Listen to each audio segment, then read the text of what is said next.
মানে 1 তারিখে আমাদের সমস্ত জেলাতেই বজ্রবিদ্যুৎ সহ বৃষ্টিপাতের সম্ভাবনা কিছুটা বাড়বে।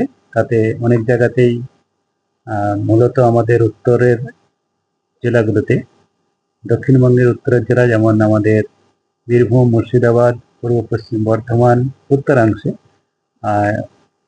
বজ্রবিদ্যুৎ সহ বৃষ্টিপাতের সম্ভাবনা বেশি থাকছে। আর বাকি জেলাতেও 1-2 জায়গা করে বজ্রবিদ্যুৎ সহ বৃষ্টিপাতের সম্ভাবনা রয়েছে।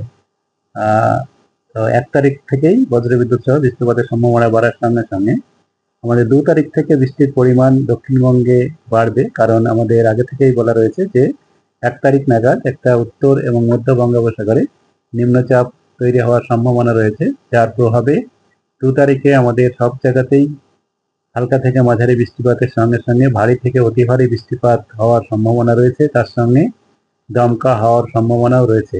মূলত আমাদের উপকূল অঞ্চলের জেলাগুলিতে দমকা হওয়ার সম্ভাবনা বেশি থাকবে। তার জন্যে আমাদের কয়েকটা জেলাতে কমলা সতর্কতাও দেওয়া রয়েছে।